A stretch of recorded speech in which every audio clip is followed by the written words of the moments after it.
5월은 푸르구나, 우리들은 잘한다 라는 5월입니다. 그래서 우리의 꿈도 푸른 꿈을 이루가 보자는 것입니다. 제키 로빈슨은 미국 메이저리그 역사상 최초의 흑인 야구 선수였습니다. 그러나 엄청난 발자취를 남겼습니다. 그의 등번호 42번은 모든 구단의 영구 결번이 되었고 제키 로빈슨의 날도 정해졌습니다. 그가 죽은 다음 해에 2004년에 시작됐는데 매년 4월 15일 모든 팀의 선수들이 42번 유니폼을 입은 그 번호를 달고 그 전통을 이어가는 겁니다. 그런데 제키 로빈슨은 흑인 선수라서 끊임없이 압박되는 인종차별에 시달렸답니다. 그가 경기를 뛸 때마다 그 경기장은 전쟁터였다. 관중들은 경기 내에 악성 비난을 퍼부었고 상대팀 선수들도 그를 공격적으로 대했습니다. 그래도 그는 분노와 상처투성이의 마음과 짓밟힌 자존심을 참아내면서 묵묵히 침묵해야 했습니다.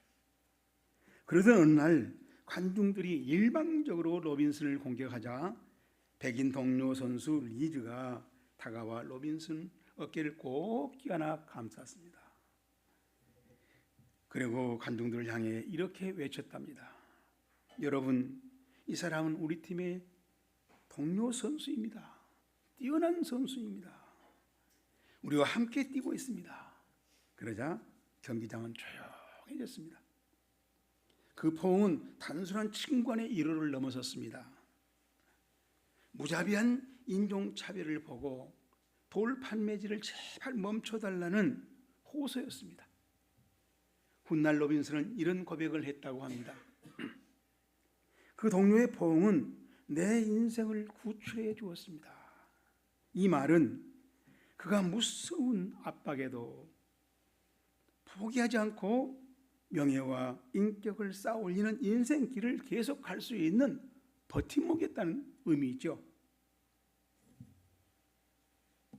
그러므로 중보자는 꼭 화려한 무대의 멋쟁이일 필요는 없습니다. 쓰러지는 동료의 어깨를 붙잡아 주었던 리드처럼 누군가 고통과 애로움에 시달릴 때 그를 하나님 앞에서 붙잡아주면 그는 실제로 믿음의 중보자라는 것입니다. 오늘 설교 본문도 인류 역사상 유일하고 최고인 중보자를 보여주고 있습니다. 1절입니다. 우리 함께 봅시다.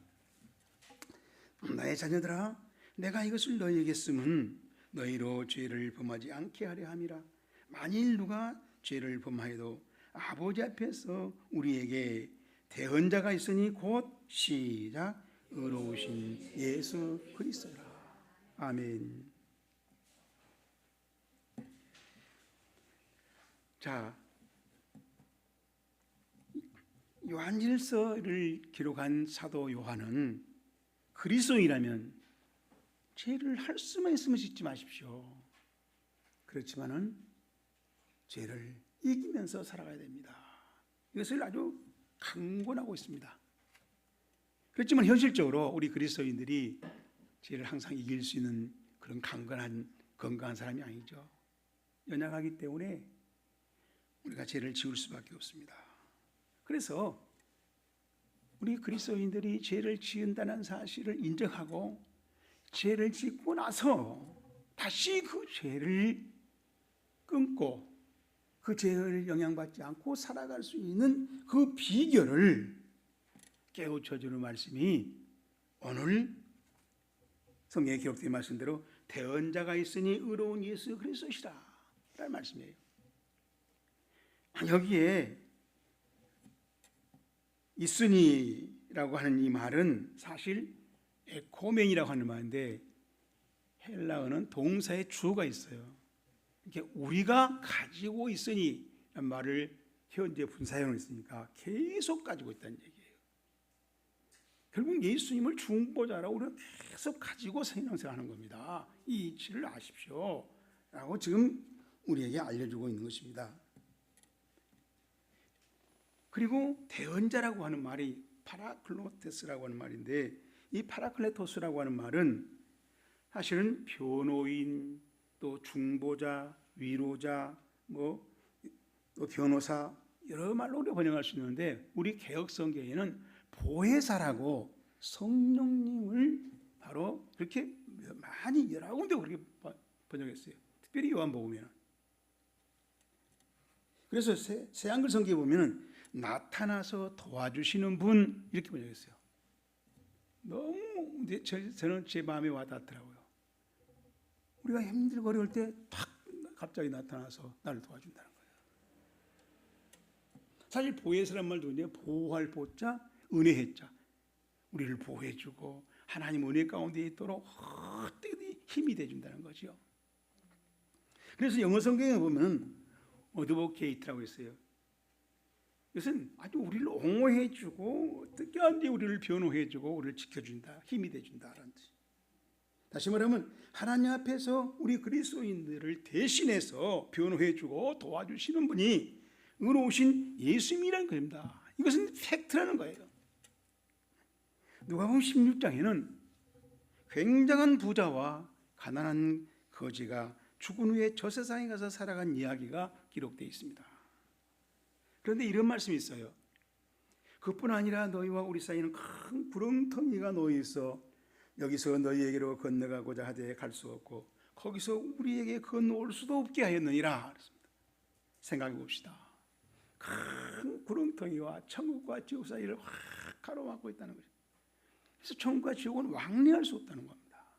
그 큰 구렁텅이는 우리가 사는 이 세상과 천국 사이에도 역시 왕래할 수 없는 그런 인간의 한계를 만드는, 우리는 그 한계를 신하고 살아갈 수 만드는 그런 구렁텅이에요. 그런데 놀랍게도 우리와 이 천국 사이에 그 구렁텅이를 연결해주는, 왕래하게는 그런 다리가 생겼어요.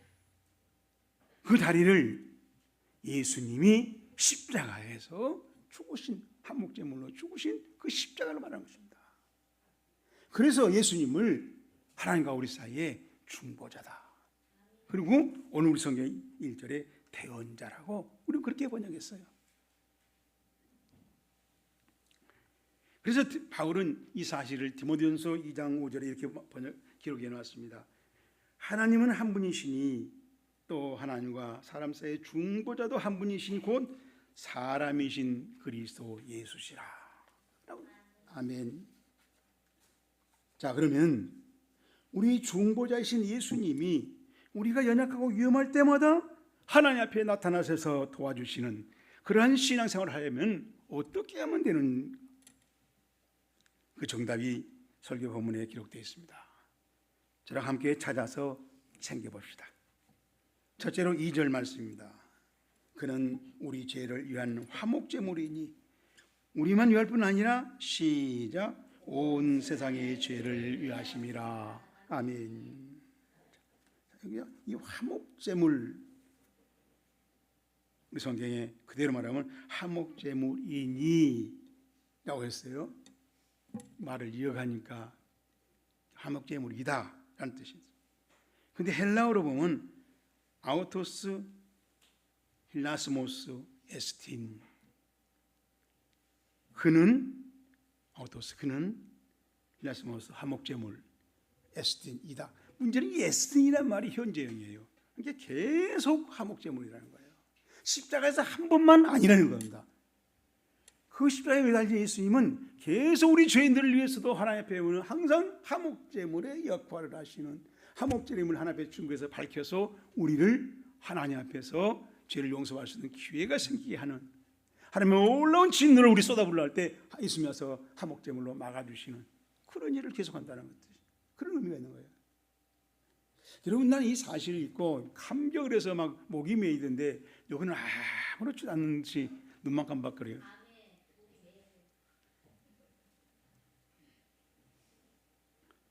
그래서 직역하면 그는 계속 속죄제물이다. 그런데 이 화목제물이란 말이 힐라스모스가 동사로는 힐라스코마이, 달랜다는 뜻이에요. 하나님의 그 무서운 진노로 우리에게 화를 내려고 할 때 하나님을 달래는 거예요. 그래서 그 진노를 막아주는 거예요. 그래서 히브리서 9장 5절에 보면은 속죄소라고 우리가 번역했어요. 영어로 밀시트, 멀시트, 힐라스테리온. 여러분 이 힐라스테리온에 대해서 출애굽기 25장 21절 20절에 설명이 되어 있어요. 속죄소를 궤 위에 얹고 내가 내게 줄 증거판을 궤 속에 넣어라. 거기서 내가 너와 만나고 그랬습니다. 자, 중요한 말이 만난단 말이죠. 하나님이 만나주시는 그 임재하시고 계시는 만나주시는 곳, 대제사장들이 피를 가져 죄인들을 위해서 제물을 안수하고 그 피를 죄인의 피로 삼아서 와서 성전에 들어와서 지성소에 피를 바른 그 자리, 그 피를 보고 죄 용서해 주시는 자리, 그걸 속죄소라고 우리는 출애굽기에 번역했어요. 바로 그게 힐라스테리온, 죄가 용서되어지는 자리를 말하는 것입니다. 그걸 우리 성경의 2절에 화목제물이라고 번역을 했어요. 그래서 영어 성경에 보니까 뉴 킹 제임스 영어 성경에는 프로피티에이션, 달래기 그런 뜻을 번역했어요. 이 말은 하나님의 진노를 막 쏜 진노를 어떻게 하는 예수님이 달래고 있는 그 모습을 강조해서 번역한 거예요. 그런데 RSV 영어 성경에 보니까 에비테이션이 됐어요. 이 말은 죄값 치르기란 뜻이에요. 그러니까 뭐예요? 속죄 제물로 된 그 죄값을 보고 하나님이 죄값이 다 치러지니까 용서해 준다는 얘기예요. 예수님의 속죄 제물을 강조해서 의미를 살려서 번역한 거예요. 그런가 하면 NIV 성경에 보니까 atoning sacrifice, 이 말은 속죄 제사를 드린 결과가 우리에게 어떤 영향을 주는가를 강조한 번역이에요. 여러분 이 용서라고 하는 말이 어토닝이란 말을 명사로 만든 어토먼트예요. 여러분 어토먼트라면 AT란 말을 앞에 접두으니까 강조 뜻이에요. 두 살 빼버리면 ON이가 남죠. 그 다음에 에미엔트는 명사형 의미예요. 명사로 만들어 붙은 거야. 에미엔트를 빼보면 뭐만 남아요? ONE만 남아. 뭐예요? ONE가 ON이죠. 하나라 뜻이 하나. 하나님과 우리 사이에 둘로 나눌 수밖에 없는 그것을 하나로 만들어버리는, 벽을 치워버리는, 그게 바로 예수님의 화목제물이었다는 것이고, 그거를 영국 사람과 미국 사람들은 용서라고, 그래서 그 말을 어토먼트라고 그렇게 부르는 거예요. 우리말로 번역하면 하나되기, 하나됨, 하나 만들기, 뭐 이런 뜻이에요. 예수님이 십자가에 죽으심은 하나님의 진노를 만족시키는 속죄 사건이었고, 바로 그 예수님이 죄를 없애는 속죄의 제물이었다는 거예요. 내가 십자가에 매달려서 하나님의 진노를 받아야 되는데 예수님이 대신 십자가에 매달려서 하나님의 진노를 받으심으로 나는 정말 미안하지요. 예수님한테는 용서받는 기쁘지만은 이런 사실을 깊이 음미해 보세요. 성탄절이 예수님이 나를 위해서 화목제물로 오신 날이잖아요. 그 날이 메리 크리스마스만 되는가, 소리 크리스마스는 아닌가. 예수님을 생각하면 미안해 죽겠죠. 아주 우리는 그냥 막 메리 크리스마스만 철없이 하는데, 정말로 예수님을 바라보면서 우리 성탄절을 지낸다면 죄송한 성탄절, 예수님 죄송합니다, 나 때문에. 그렇죠? 소리 크리스마스 되는 거지 메리 크리스마스 일색이 아니라는 거예요. 의미를 알고 우리가 성탄을 즐기자는 거예요. 부활절을 즐기자는 거예요. 그래서 바울이 로마서 4장 23절 25절에 이렇게 말합니다. 그에게 의로 여겼다 기록된 것은 아브라함만 위한 것이 아니요 의로 여기심을 받을 우리도 위함이니 곧 예수 그리스도를 죽은 자 가운데서 살리신 이를 믿는 자니. 그랬어요. 우리도 어렵다고 여겨지는데 믿는 자란 겁니다. 믿는 자. 예수는 우리가 범죄한 것 때문에 내어줌이 되고, 또한 우리를 어렵다 하시기 위하여 살아나셨느니라. 화목제물, 속죄제물, 하나님 우리 죄를 용서해 주는 그 자리는 라스테리오는 믿는 자에게만 효능이 있다는 것입니다. 그래서 우리가 예수를 믿어야 되는 것이고, 예수를 믿는다는 것은 하나님의 내 보이기 위해서 주일이면 와서 예배를 드리는 것으로 내가 하나님을 믿습니다를 표현하는 거예요. 그래서 바울은 믿는 자의 강조점을 두고 로마서 4장에 이렇게 증언해 놨더란 얘기예요. 한 청년이 화김의 친구들과 혈기를 부르면서 주먹질을 했는데 그게 폭행죄가 되어서 감옥에 갇혔습니다. 처음으로 감옥 생활을 해보니 너무너무 답답한 거예요. 그래서 아주 지겨운데 감옥살에서 나올 날은 까마득한 거죠. 그래서 아주 낙심이 됐어요. 그걸 알고 어머니가 성경책을 넣어줬습니다. 그래서 감옥 안에 할 일도 없고 성경을 읽어보다가 그가 요한일서 1장 9절에 만일 우리의 죄를 자백하면 그는 미쁘시고 의로사 우리 죄를 사하시며 우리를 모든 불의에서 깨끗하게 하실 것이요. 이 말씀에 깜짝 놀랐어요.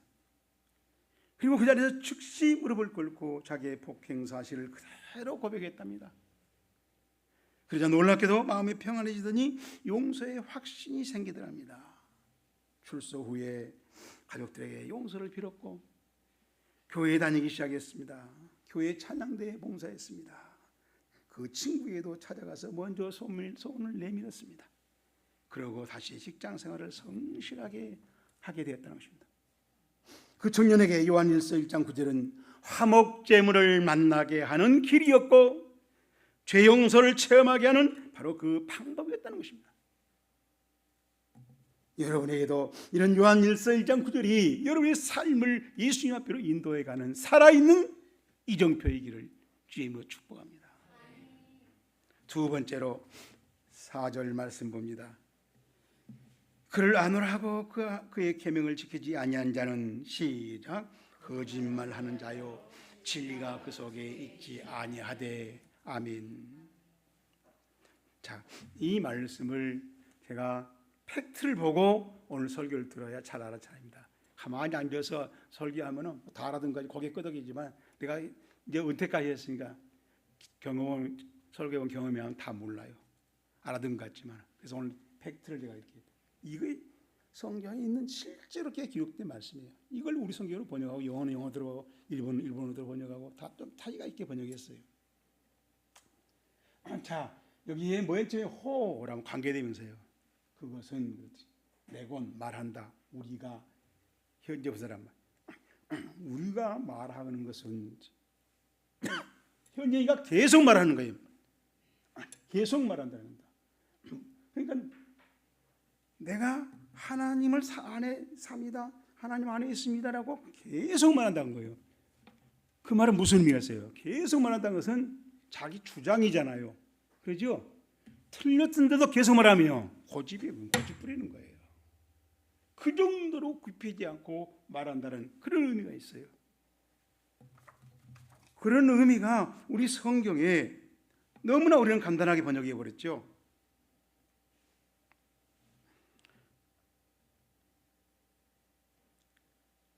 그를 아노라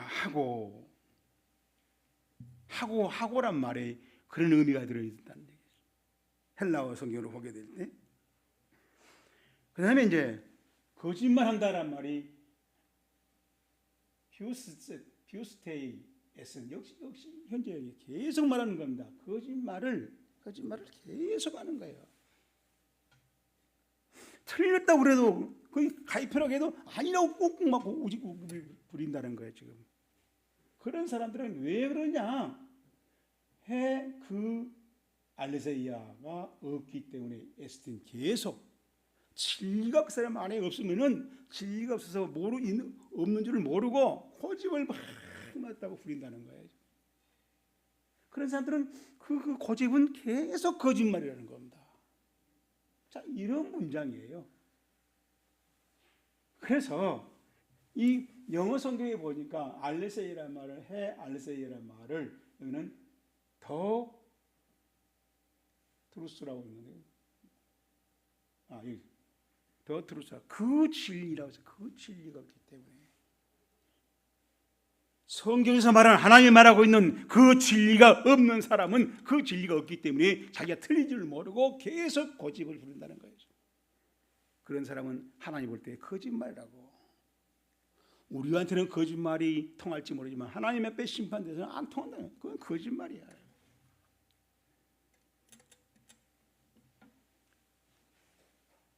왜 그러냐? 그 사람의 마음속에 진리가 없기 때문에, 그 성경에서 말하고 있는 하나님의 진리가 없기 때문에.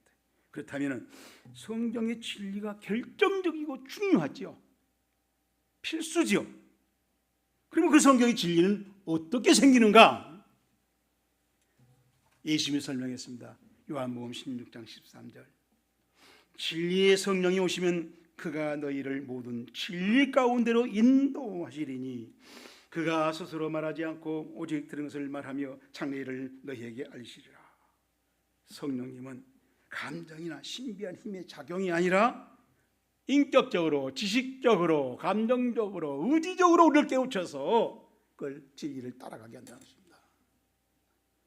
그렇게 하는 하나님의 영으로 하나님이 오셔서 그런 일을 하신다는 거예요. 이건 지능의 문제가 아니에요. 이건 학력의 문제가 아니에요. 학벌의 문제가 아니에요. 이건 IQ 문제가 아니에요. 성령이 오시는 것이 필수예요. 그런데 성령님은 오셔서 한 번에 그 일을 다 해버린 것이 아니고 점점 시간을 보내면서 온전하게 하나님의 언약의 법칙을 알려주고 그 원리들을 알려주고 그 하나님의 언약이 어떻게 실현되어진 것인가를 우리에게 깨우쳐서 동참하게 하신다는 것입니다. 어느 시골 보건소에 의사가 새로 부임해 왔습니다. 그 의사는 뛰어난 의료 실력으로 동네 사람들을 막 많이 치료해 줬어요. 그래서 칭찬이 찾아했습니다. 그런데 그 보건소에 찾아온 의사들은, 환자들은 너무 가난해서 보건소에 오는 옷 차림이, 생김새가 너무 아주 좀 안타까웠어요. 그래서 아주 그 치료하기가 너무 불편하고 냄새났지만 의사는 그런 것에 개의치 않고 치료했습니다. 그러던 어느 날 한 청년이 맨발로 다녀서 발이 퉁퉁 부은 채로 맨발로 보건소를 찾아온 겁니다. 그래서 아무 말도 않고 그 환자를 다 치료해줬어요. 그리고 그 환자를 참 말없이 바라보더니 자기 신발을 벗어서 자기는 쓰리발을 신더랍니다. 그 모습을 보고 있던 보건소 직원들이, 아니 선생님, 이 청년을 이렇게 정성껏 치료해 준 것만으로도 충분하잖아요. 의사가 대답했습니다. 나는 진료만 하는 의사가 아니라 진리는 행하는 사람입니다. 의학을 머리로 이해해서 그 이해한 지식을 가지고 살아가는 그런 지식인보다도 삶으로 의학의 진리를 실천해가는 의사라는 대답에 모두가 침묵했다는 겁니다. 삶으로 진리를 살아가는 것은 그리스도인도 마찬가지라는 것입니다. 여러분, 이 사실이 항상 여러분의 삶 속에 생각나서 봉사를, 충성을, 헌신을 이루어갈 수 있기를 주님으로 축복합니다. 마지막으로 6절 말씀드리겠습니다. 그의 안에 산다고 하는 자는 시작, 그가 행하는 대로 다시 마신다. 아멘. 자, 이 6절 말씀도 우리가 팩트를 봅시다. 자, 이게 팩트예요. 여기도 또 호레곤, 우리가 말하는 것은 이라고 이렇게 계속해서 말한다. 계속해서 말하는 사람이 있다는 겁니다. 근데 뭐라고? 하나님 안에 산다고 계속 말해요. 하나님이 아니요, 틀렸다 해도 계속 말해요. 그건 뭐예요? 고집이잖아요. 고집을 계속 부린다 이거예요. 그런 사람은 할진이라 그러면 이란 말인데, 오페일레이라고 하는 말인데 마땅하다, 의무가 있다 라는 얘기입니다. 그렇게 하나님 안에 산다고 말한다면, 고집 부린다면, 그러면 거기에 따른 해당한 의무가 있는데 의무가 있냐? 의무는 안 하고 말로만 한다는 거예요. 그 말이 거짓말 되는 거죠. 그러니까 이 오페일레이도 현재형이요, 계속 지속적으로, 그 대신 의무가 있으니까 책임감이 따르잖아요. 여러분, 내가 집사로 삽니다, 목사로 삽니다, 전도사로 삽니다, 권사로 삽니다 할 때 거기에 해당하는 삶이 의무로 따라가야 된다는 것입니다. 제가 어제 밤에 너무 오늘 주일이 걱정이 되고 몸은 아프고 어지럽고 그래서 밤중에 일어나서 기도하다가 유튜브를 하나 봤어요. 그랬더니 어느 중이 불교 신자를 모아놓고 젊은, 이제 내가 보기에 이제 막 그 불교 대학을 나와서 중대하지 않았나 싶어. 아주 젊은 사람. 근데 그분이 놀랍게 그러는 거예요. 여러분, 절밥 먹으러 올 때 죽 만나러 오지 마세요. 왜? 죽 만나면 실망합니다. 그러면 부처님 말씀을 들으려고 해야죠. 내가 그 말을 들으면서 야, 죽도 저렇게 설법을 하는데 우리 목사들은 뭐냐? 여러분, 목사를 만나려는 게 아니라 목사는 하나님의 말씀을 대언하는, 하나님의 말씀을 밝혀주는, 하나님의 말씀을 만나게 하는 역할자이지 목사 따라갈 일이 아니라 이것입니다. 우리에게 필요한 것은 말씀이에요. 우리에게 필요한 것은 하나님이 일으키는 사건을, 홍해바다 갈라진 사건의 현장에서 하나님을 만나는 것입니다. 그 하나님을 만나도록 소개하고 하는 것이 설교예요.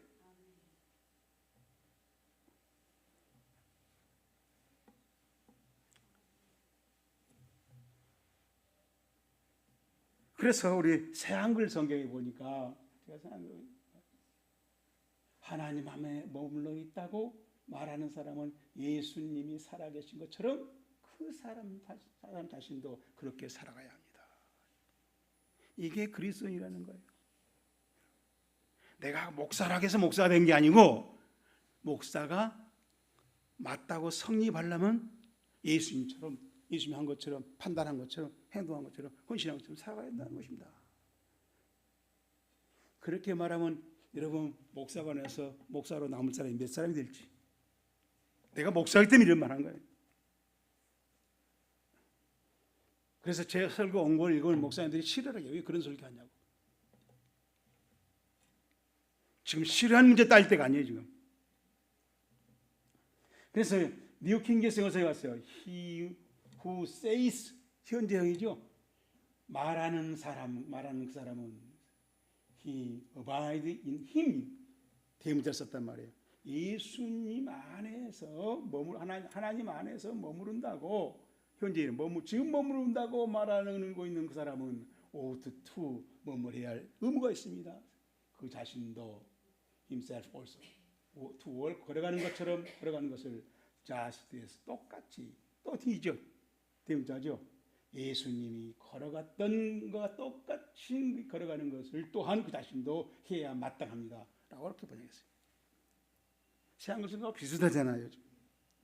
여러분, 우리가 하나님을 믿는다면 우리 예수님하고 닮은 꼴이 있어야 된다고 해서 설명이 아니라 삶이, 내 엿새떠는 삶을, 오양의 모습을 찾아봤을 때 예수님 같은 데가 있네, 예수님처럼 판단하네, 예수님처럼 평가하네, 예수님처럼 따라가려고 지금 노력하네, 그런 모습이 보여야 한다는 것입니다.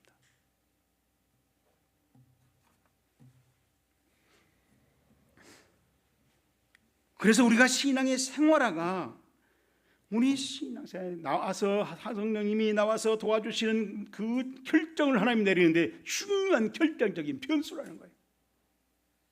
왜 우리가 성령님이 보혜사로 체험하지 못하는가? 말로 다 하고 설명을 잘하려고 하기 때문에. 여러분, 설명 잘 못해도 괜찮아요. 설명은, 목사는 직장도 안 가지고 늘 성경 읽고 연구하니까 목사는 설명 잘하겠지만 여러분들 그렇게 설명 잘할 필요 없어요. 문제는 예수님이 어떤 삶을, 네모로 말했는가, 빨간색을 말했는가, 그 색깔을 닮아가려고 그 모양을 내가 설교 시간에 들은 대로 깨닫고 그 삶을 살아가려고 하는, 그게 중요한 여러분의 숙제예요. 거기서 그리스도인이 결정되는 겁니다. 어느 목사님 댁에서 식사하는 중에 초등학교에 갓 들어간 아이가 이런 말을 하더랍니다. 천국에는 목사 아니면 입만 오고 교인들은 귀만 온대요. 엄마, 왜 그런지 아세요? 잘 모르는데, 목사님들은 설교는 잘하지만 실천을 안 하기 때문에, 교인들은 잘 듣기만 하고 행동을 안 하기 때문에 입만 오고 귀만 온대요. 그러니까 어머니가 그러면 12제자들은 마음은 오래돼 육신이 연약하다고 해서 따라서 기도하지 못했기 때문에 마음만 천국 같겠다. 그래서 모두가 같이 웃었답니다. 말은 우리의 행위를 앞서거나 뒤서거나 합니다. 그러나 그 우리가 말만 하고 행동을 하지 않는다면은 그것은 말쟁이. 행동만 하고 말을 한다면 정말 우리 답답하지요. 무언극이잖아요. 무언극. 우리가 알아서 이해해야 하잖아요. 우리 말을 행동으로 입증을 시켜줄 때 그것은 분명해지고 그리고 그것은 아름다워지고 그것은 우리로 하여금 확실하게 깨닫게 하는 방법이라는 것입니다. 그래서 우리 말이 우리 삶으로 일치가 될 때, 삶으로 이루어질 때, 여슬한 삶으로 이룰 때 거기에 진정한 그리스도가 있다고 오늘 설교 본문이 그걸 강조해 주는 것입니다. 그런 점에서 여러분 설교를 많이 읽으려고 하지 말고 쓰려고 하지 말고 성경을 많이 읽는데 자랑을 거기에 액센트를 두지 말고 생활하에 그걸 가지고 여섯 동안 씨름하는 신앙생활이 이루어지기를 주의 이름으로 축복합니다. 자, 오늘 설교 중에서 나 자신을 지적하며 내 말씀으로 들려온 그것을 다시 확인해서 챙깁시다. 오늘 설교에 비춰진 우리 자신을 확인해 보게 하셨던 그 말씀이 있었을 것입니다. 저나 여러분은 연약하여서 넘어지고 그 넘어지는 순간에 우리는 죄를 지을 수밖에 없습니다. 하나님 뜻에 빗나가게 그 죄를 짓고 만다는 것이에요. 그런데 그러한 우리들에게 오늘 말씀이 우리를 포기하고 절망해서 살라고 한 것이 아니라 그럴지라도 다시 우리에게 산 소망을 주는 말씀이 그런 넘어져서 죄를 짓고 괴로워하고 있는 그 사람들에게 예수님이 대신 변호해 주는 대언자가 있다고 우리에게 밝혀주고 있기 때문에 소망이 되는 거예요. 우리가 넘어졌을 때 예수님 믿는 성도답게 다시 일어나서 예수님 앞에 무릎을 꿇고 내가 넘어진 죄를 설토하고 고백하고 용서받고 다시 예수님의 뜻을 따라서 예수님을 닮아가면서 예수님의 명령을 따라서 예수님의 제자로 살아가는 그 삶이 그리스도인의 생활인 거예요. 그러한 삶이 나는 주 여호와 하나님을 안다라는 그 말과 일치한다는 것입니다. 이러한 신앙생활의 일치를 내가 해보겠다고 지금 이 자리에서 결단을 하고 예수님과 친교하기로 다짐하는 분들을 주의 이름으로 축복합니다. 하나님 아버지, 오늘도 우리는 요한 1세 말씀을 통해서 대언자가 있는 예수님, 그 대언자가 정말 나를 위해서 대신 나서서 변호해주고 설명해주고 나를 일으키시고 다시 기회를 주신 빛 가운데로 살아가게 하신 그 예수님과 동행하는 삶의 이치를 깨우쳐 주심을 감사합니다. 오늘 이 말씀이 듣는 것으로 암기하는 것에 중점을 둘 것이 아니라 내 삶의 이 말씀이 원리가 되게 하시고 지침이 되게 하시고 기준이 되게 하옵소서. 예수님 이름으로 간절히 기도드립니다. 아멘.